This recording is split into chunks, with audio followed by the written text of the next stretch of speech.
palaces, the most spectacular and lavish homes on Earth. Luxuriously designed for the royals who wanted the biggest and the best. Behind the golden gates of these royal megastructures are incredible stories waiting to be discovered. Infamous monarchs from history, and the artists, designers, and engineers who turned their grand visions into a reality. These are the most opulent, flamboyant, and innovative royal residences around the world. In this episode, the Royal Palace of Caserta is a neoclassical masterpiece. This gigantic structure has 1,200 rooms on 5 floors, and by volume, with more than 2 million cubic meters, is the largest palace in the world. The hub of the Bourbon-ruled Kingdom of Naples, it combines stunning architecture with mind-boggling engineering to create a truly unique building, making Caserta one of the world's greatest palaces.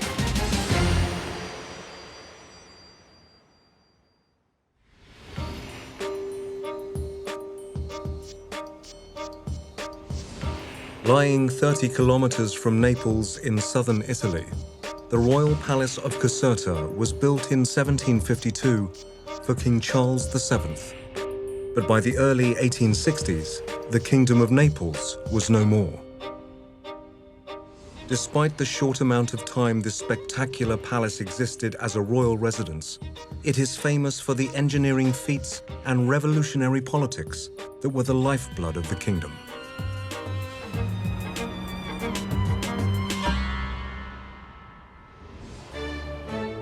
One of Charles VII's first acts as King of Naples was to commission a brand new palace, 30 kilometers north of the capital.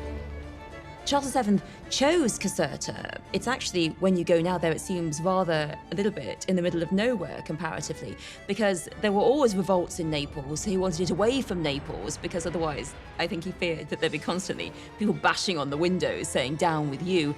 He wanted it away from there, but he also wanted away from the possibility of sea attacks. Per un regno che diveniva, almeno formalmente, indipendente. L'anno 1734 segnò il passaggio tra un modo antico e un modo moderno di cominciare a vivere il Mezzogiorno d'Italia. The most magnificent city in Europe was Paris, maybe. But Naples was on the same plan. Carlo was a very young and determined king to make this capital important. And so he wanted to build this reggia to expand his propaganda against his relatives, Bourbons and Habsburgs. To realize his dream, Charles approached one of Italy's most prestigious architects, Luigi Vanvitelli. Vanvitelli's real name was Van Bittel. His father was a Dutchman who'd settled in this southern capital. And he was a genius.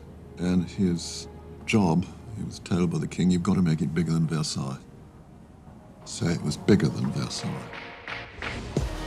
It was definitely statement architecture. This palace said, I am the king, I am not being deposed, and I am here to stay, and I am rich, and I am powerful, and bow down to me, all country. So Vanvitelli, he had grand ambitions, and the sky was the limit, really, because Charles VII wanted everything that could possibly be done to create him as the great ruler who would never be pushed off his throne. Not only did Luigi Vanvitelli design the Grand Palace, in 1753, he also engineered a water system that is the lifeblood of the entire kingdom, the Caroline Aqueduct. The challenge of bringing water to the palace from the Taburno mountain region 38 kilometers away was massive. The water system's source in the province of Benevento is 254 meters above sea level. By the time it reaches the waterfall in the palace gardens, the elevation is 203 meters above sea level. Transporting 700 liters of water per second, Van Vitelli's aqueduct is a mathematical marvel. When you're designing an aqueduct, the art is to get the water to flow along it at an even rate. You have to lay the aqueduct to a very exact gradient. In this case, the gradient is just 1 millimeter in a meter.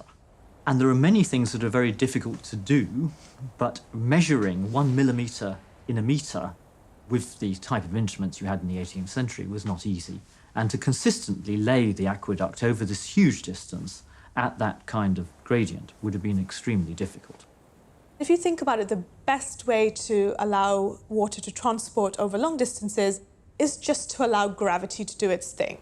The problem is that if the water is flowing too fast, then it can actually erode the structure because you get, fast-flowing water and it's kind of cutting away at the stone or the tunnels that you've built or the mud or whatever materials you're using.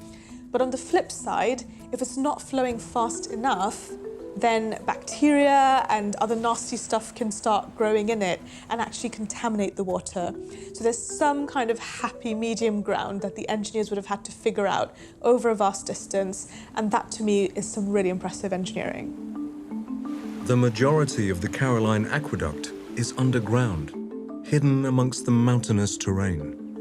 Ci misero ben 3 anni per fare una galleria di appena 1 chilometro.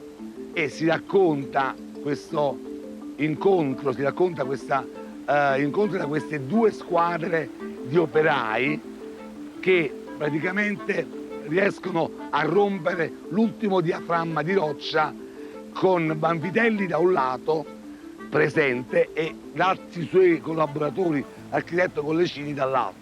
In questa impresa era una gioia per tutti, ma chiaramente questa opera ha avuto anche un costo abbastanza elevato nella sua realizzazione e per l'epoca, erano intorno ai 620.000 ducati, attuali 10 milioni e mezzo di euro.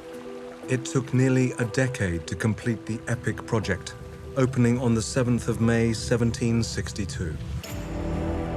The part of the aqueduct that is visible, the Ponte della Valla, was at the time the longest bridge in Europe.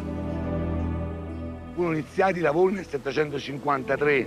Pensate che i ponti della valle, quindi l'opera architettonica più importante, pensate alla lunghezza di 523 metri, alto 60 metri, 3 ordini di archi, quindi di una valenza strutturale abbastanza importante per l'epoca. Van Vitelli did these extraordinary calculations, but to build it is a whole other challenge. Because when you're building things out of big pieces of stone, when you're tunneling through mountain, when you're creating these channels, things move. Your stone might be 0.5 millimeter bigger than you expected. So there must have been a huge amount of accuracy that went into the actual construction of it in order to achieve that really, really gradual slope. In the history of fountains and cascades, there are many examples where people spent a great deal of money and then it didn't work. What was so successful at Caserta was that it so obviously works, that the cascades are so dramatic, that the water is produced in such quantity, that all of the gymnastics, all of the huge length of the aqueduct is worthwhile because it creates these amazing effects at the end. It creates one of the most dramatic cascades ever constructed. It's absolutely amazing to see it. It really is a true feat of engineering simply to carry the water. To think it didn't even take 10 years to build, I think it's one of the greatest aqueducts in the world. The story of the Palace of Caserta begins 2 decades before the Caroline Aqueduct was constructed.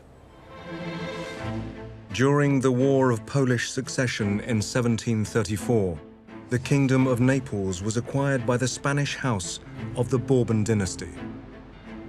These are really a hugely powerful family who had fingers in every pie, we might say. They were great, they were powerful, and at every opportunity, they tried to increase their power and make them greater.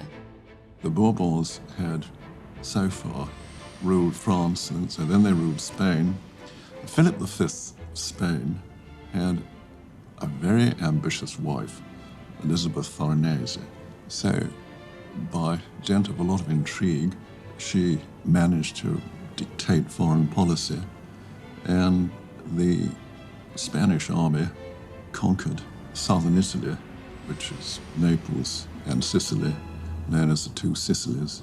So there was this enormous family alliance: France, Spain, the Two Sicilies.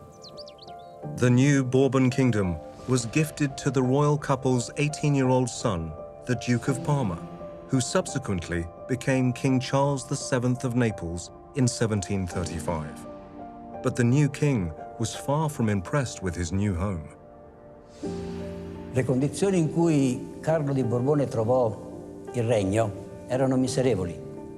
Addirittura il palazzo reale nel quale lui andò a risiedere non aveva mobili. Ne richiese prestito alla nobiltà napoletana e cominciò quest'opera di risalita dello stesso Re Carlo. And of course, the first thing that you need if you're in charge is a nice big, new, shiny palace. One of the most celebrated rooms at Caserta is the library. The 14,000 books that are housed here date back almost 300 years to a time when the Neapolitan palace was the heart of a royal dynasty. It's not a very big collection, but there are some treasures, and many of these books was published for kings, for princes, and widespread only among the aristocracy of Europe of that period.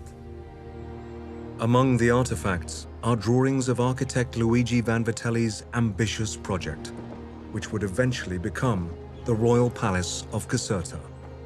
The blueprints from 1752 reveal a truly grand vision. These are the original Vanvitelli's designs. Vanvitelli designed the Reggia inside and outside because he was a scenographer and wanted to make a complete project, a very inclusive project, in and out. So he projected all the spaces, room by room, one by one, and all these sections.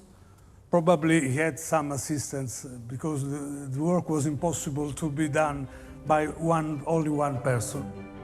He ordered all the materials, or the stones, the marbles of Royal Palace, and paid all the workers, also craftsmen. Today we tend to think that we can build things faster. What's interesting about modern construction is it's very rarely as fast as construction in the past. The main determinant of construction speed was the number of people on the job. Caserta used people from all over the local area. In fact, it was a major source of employment. And the more money you put into a job, the faster you could do it. It was built in the 18th century, and at the time, actually, the techniques weren't that broad or wide.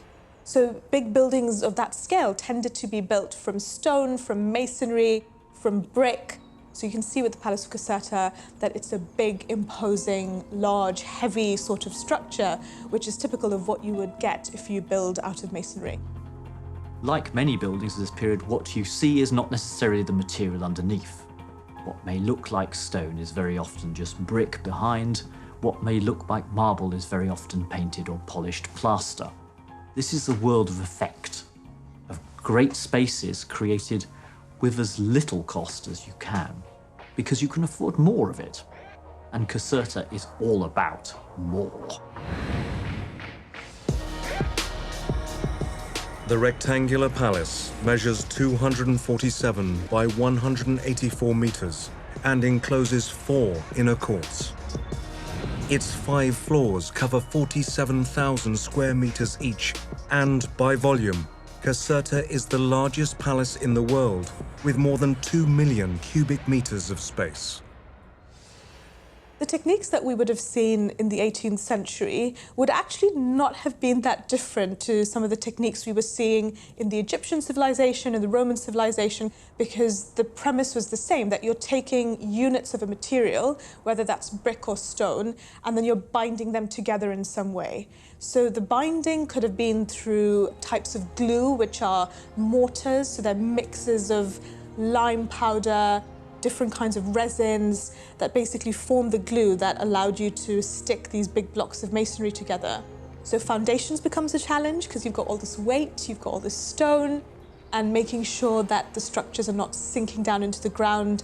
The engineers would have had to make sure that the ground had been carefully studied and that the weight could actually be nicely spread out so that it stayed nice and stable. And a lot of manual labor would have been used. So I think if you think about the sheer number of people that would have been slogging away trying to build these palaces, it probably kind of boggles the mind, really, compared to the number of people you would see on a construction site today. Inside the four walls of the imposing structure, Van Vitelli's layout shows inspiration came from more than just one influence. The palace is something of a mix of designs. There is Renaissance, there's neoclassical, there's Baroque. What the Bourbons are trying to say is they are as powerful and as great as the Roman Empire and as the great classical rulers. One of Van Vitelli's most stunning creations is the Grand Staircase. The marble steps rise 32 meters high across 2 levels and are overlooked by a fake dome. Orchestras could hide inside the structure and perform music for the king without being seen. Allora iniziamo a salire e già se possiamo capire la particolarità della composizione. In questo scalone, rispetto a quelli, diciamo, del barocco europeo, agli scaloni pure, diciamo, importantissimi e bellissimi che ci sono in Europa, qui il fruitore sa sempre dove deve guardare, sa sempre il messaggio è un messaggio chiaro e rassicurante. Nel senso, in questo caso si inquadra questa sorta di controfacciata con la maestà del re e si imbocca. At the top of the first set of 8-meter wide steps are 3 sculptures that Van Vitelli added to intimidate the king's visitors. The Merit, the Truth, and in the middle, the Royal Majesty. Then, as you turn to continue the ascent, the staircase splits and continues upwards as 2 separate 5-meter wide flights with a gradient of just 15 degrees. Dalla prima rampa si dipartono 2 rampe laterali. Queste 2 rampe erano idealmente destinate una al re e una alla regina. From an engineering point of view, the side steps that kind of sweep around the central staircase were made from a single piece of limoncello stone from Trapani. And when I try to think about, well, how did they transport that stone? How did they get it to site? How did they then lift it in place and then carve it and make sure that it all fit together properly? That's some pretty impressive design right there. The royal staircase was then, and is now, one of the greatest parts of Caserta. The marble, it's this huge, sweeping panorama, and it's so long and so huge. It really is incredible. And I think when you stand there, you really can imagine the grandeur, the beauty of this huge court. Another of Van Vitelli's lavish creations at Caserta is the stunning Court Theatre. Vincenzo Mazzarella believes the groundbreaking auditorium is a masterpiece of design.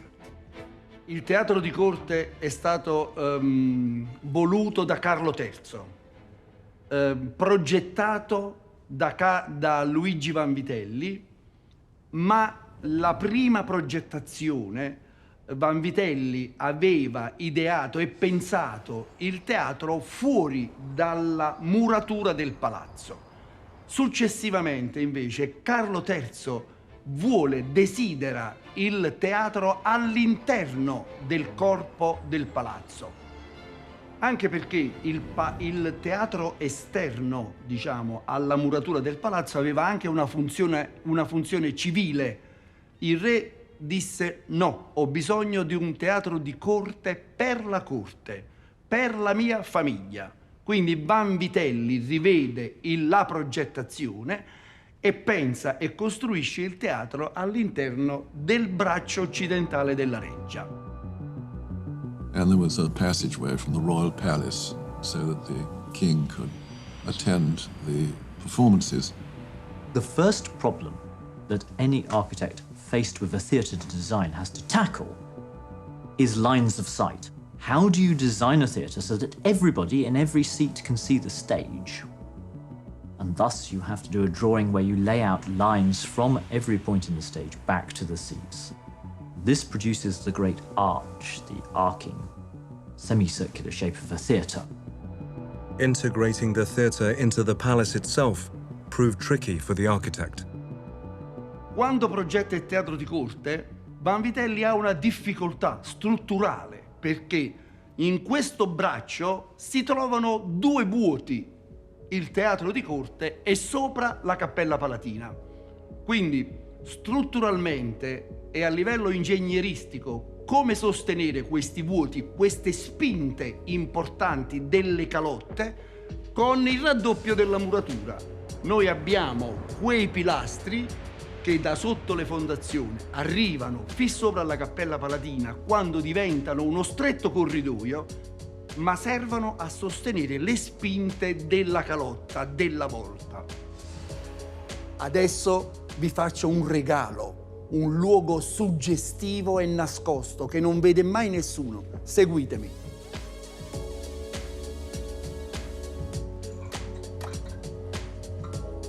Questo è il sotto palcoscenico, comprì? Eccolo. E invece adesso vediamo una cosa strutturalmente e architettonicamente meravigliosa. Venite. Guardate, un pilastro radiale, Noi siamo sotto la platea. Tutto questo unico pilastro sosteneva e sostiene tutta la platea, completamente. È una invenzione completamente vanvitelliana. Vedete? Pilastro radiale. Questo posto, il teatro di corte della Reggia di Caserta, sarà un punto di riferimento per le costruzioni teatrali di tutto il Settecento e l'Ottocento. It took 13 years to build the theatre, which was finally ready to stage productions in 1769. Anyone lucky enough to get a seat here would have been completely blown away. Questo teatro è unico nel suo genere perché ha alcune caratteristiche che non hanno nessun teatro del mondo. Perché è unico? Primo perché Vanvitelli, per sostenere questi enormi pesi che arrivano dall'alto, che cosa fa? Affoga le fondazioni del teatro dentro le fondazioni del palazzo.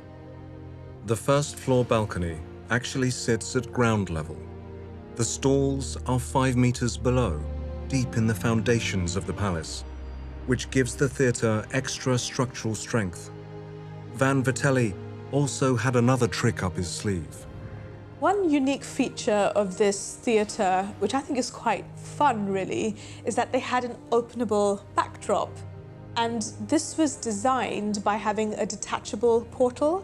And what they would do is basically open up this backdrop towards the end of the performance, and then you would have the royal parks as your scenery for the play or for the music that you were watching.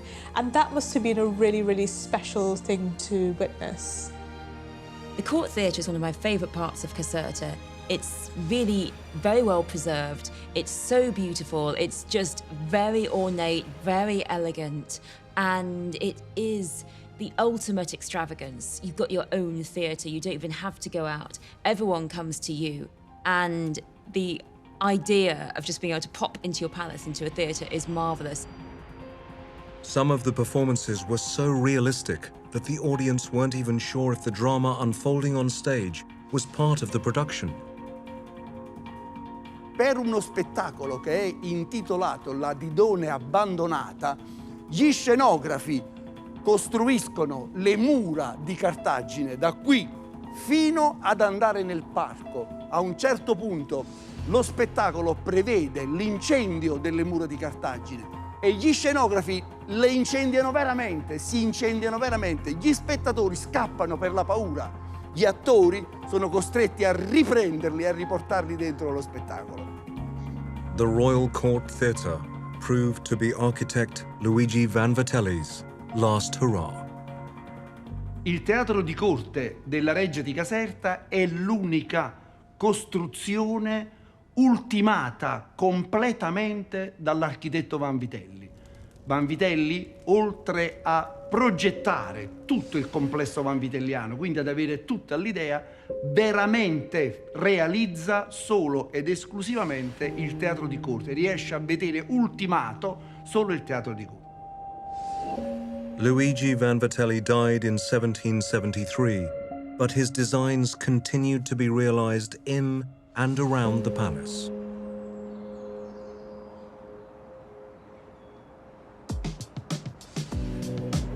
The sprawling 300-acre park that surrounds Caserta is another engineering marvel. Architect Letteria Spuria appreciates the scale of Vanvitelli's design. Luigi Vanvitelli had the original idea for the Royal Park.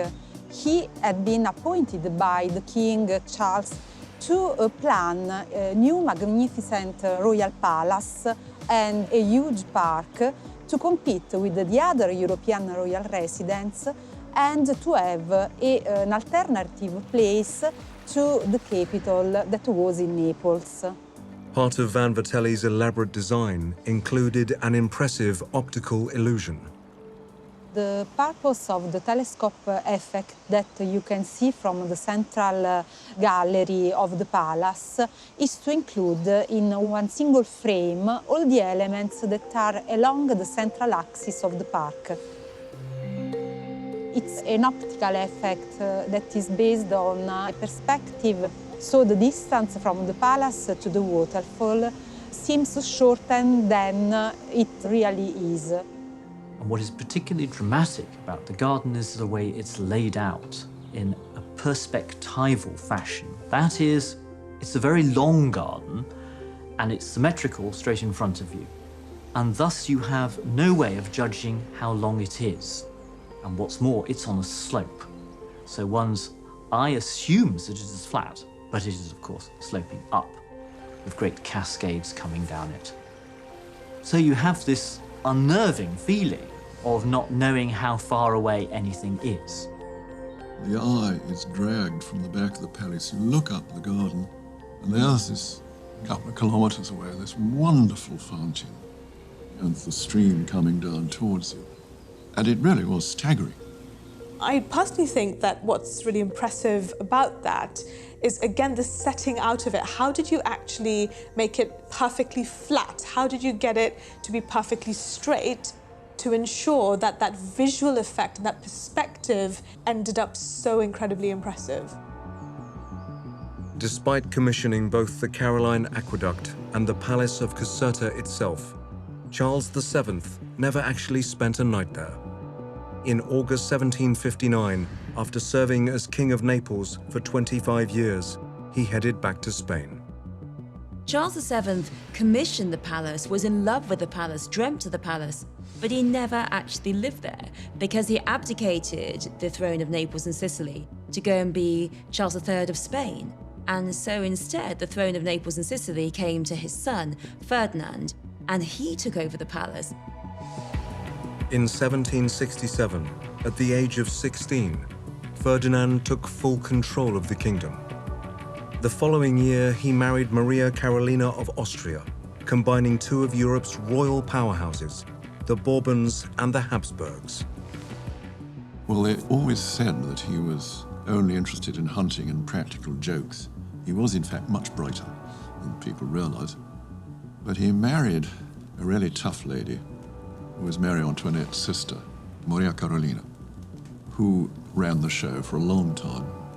Maria Carolina is one of my favorite figures. She is this incredible woman. She was married off to Ferdinand when she was really very young, and she arrived a shy young princess in the palace in a very different place. I mean, Naples and Sicily is nothing like the formal palace of Austria, but she was an intelligent, determined woman. Lei era figlia di Maria Teresa d'Austria, l'imperatrice, era donna di carattere, sua sorella era regina di Francia e quindi questa abitudine al governo, con questa educazione a comandare e a orientare gli eventi, lei era particolarmente propria, soprattutto come un re come Ferdinando IV, che era di carattere abbastanza, diciamo, malleabile, diremmo oggi. Adjacent to the palace, the Belvedere of San Leucio had been part of the kingdom during Charles VII's time at Caserta. Ferdinand IV and Maria Carolina reigned through a progressive era known as the Age of Enlightenment, or Illuminism. And, under the new royal couple, San Leucio was turned into a self-sufficient commune, which included its own silk factory. Alessia Parabello runs tours of the complex, which still functions to this day. Ferdinand started the restoration of Belvedere between 1773 and 1774. The hall was transformed into a church, while the cow house was used as a silk factory. In 1789, the royal colony of San Leucio was founded, and little by little it came to form a community of weavers. Created a community of work, residence, health, instruction in San Leucio. That is the first in Europe.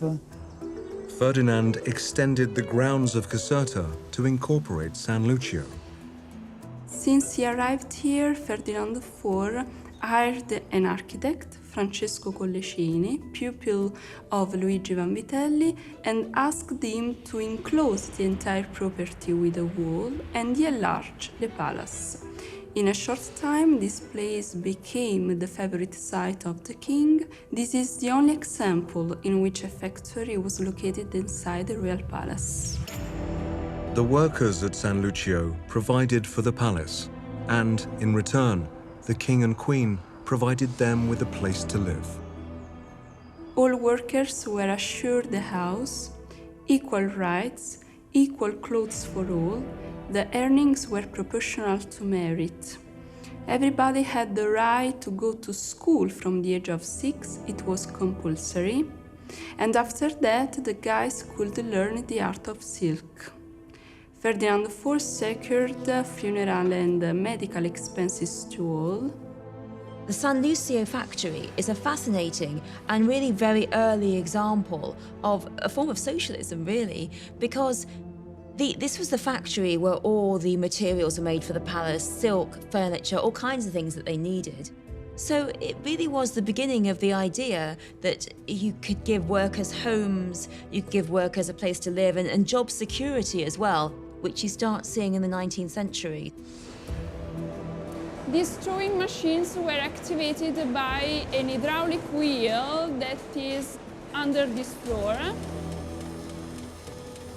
linked with this wooden column that rotated so the silk can twist itself and reinforce. The hydraulic wheel at San Leucio is still powered by the water from the Caroline Aqueduct, some 250 years after it was built. Silk are still made for clients worldwide, like Buckingham Palace, Vatican, White House, and all the most important institutions of the world. I love the project. I love the fact that the workers were so important for a king. I love the fact that there are these beautiful houses and this project full of principle of socialism and French Illuminism.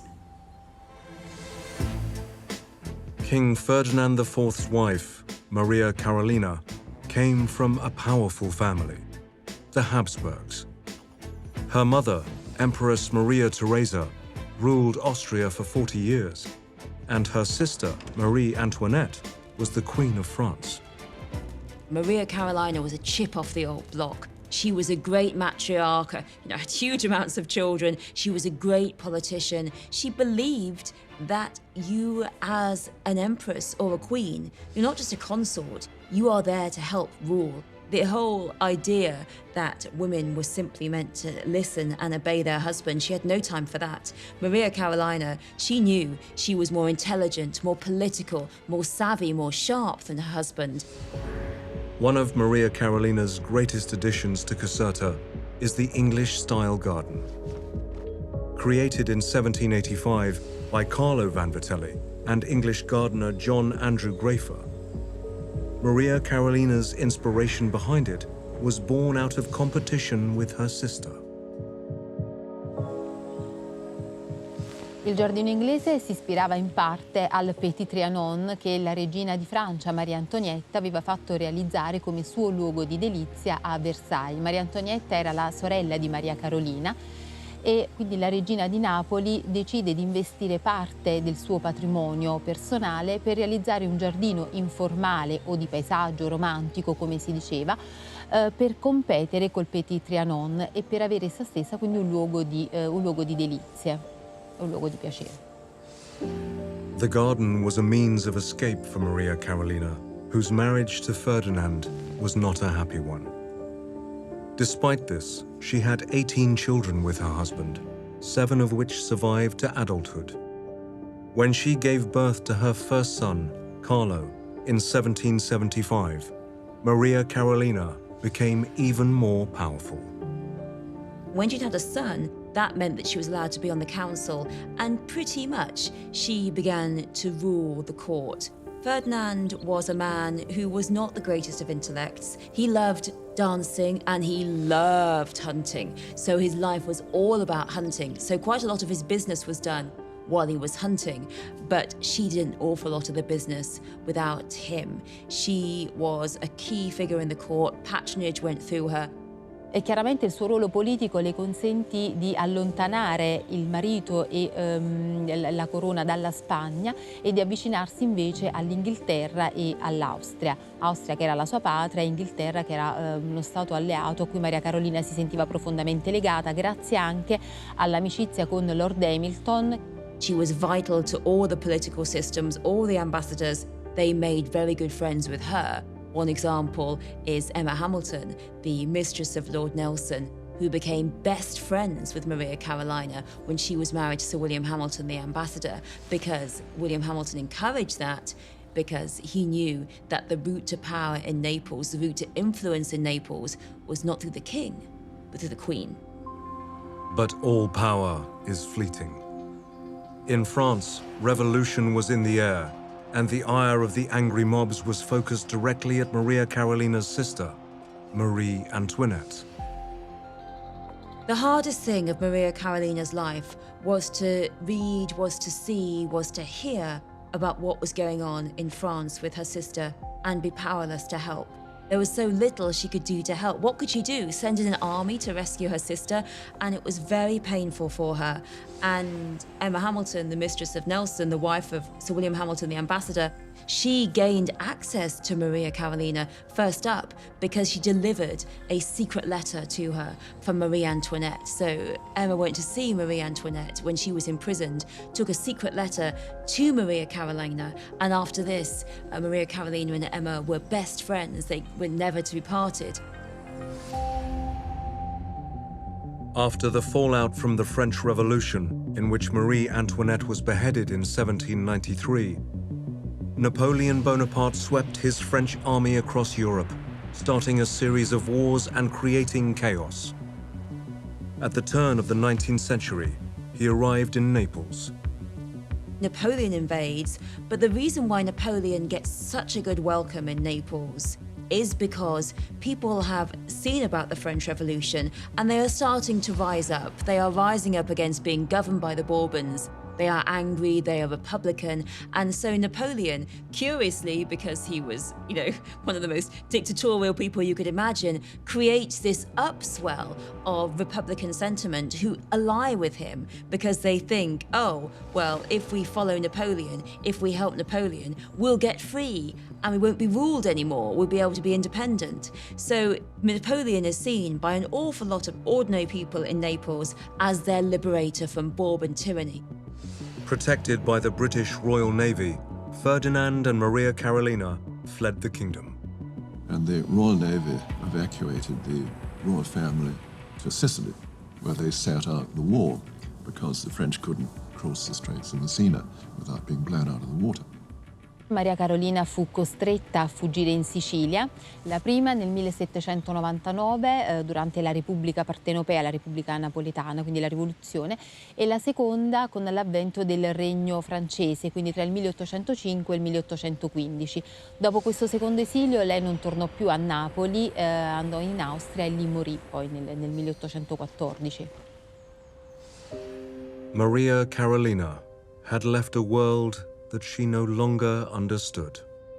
It was so painful for her to see her beloved sister thrust off her throne, put into prison, eventually executed, and then she herself lost her throne. It was a terrifying time. To her, it seemed like utter madness. Europe was on the brink of pure anarchy by throwing off kings, queens, executing them. It was the most difficult time of her life to see her sister suffering and not being able to help her. And then, of course, Napoleon came for her too. But Maria Carolina's legacy lives on at Caserta, in the vast and beautiful grounds. Il giardino inglese della Reggia di Caserta fu sicuramente il primo giardino di paesaggio in Italia. Si ha notizia di altri giardini romantici o giardini spontanei, quindi ispirati all'idea di una natura senza regole, che apparisse naturale, ma questi giardini risalgono alla seconda metà dell'Ottocento, quindi di sicuro il giardino della Reggia di Caserta è il più antico giardino di paesaggio che abbiamo in Italia.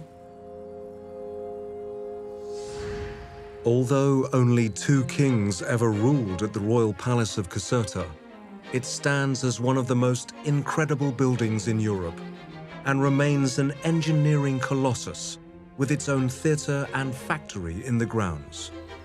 The first thing I loved when I went here in 1983, it was the perspective from the square to the cascade. It was astonishing. La Reggia di Caserta è un luogo speciale perché raccoglie le memorie di una famiglia importante che ha dato molto per l'Italia meridionale, molto di più di quanto hanno dato i viceregni precedenti. It's huge, it's architecturally brilliant, the aqueduct is fantastic, the gardens are amazing, but why I love it is because it is a symbol of the great peak before the fall of monarchy, of royalty, of these dictatorial, tyrannical, great imperial families. It's the last moment, it's the last flush of their grandeur, because after this, they had lost everything and they were never going to get back their power.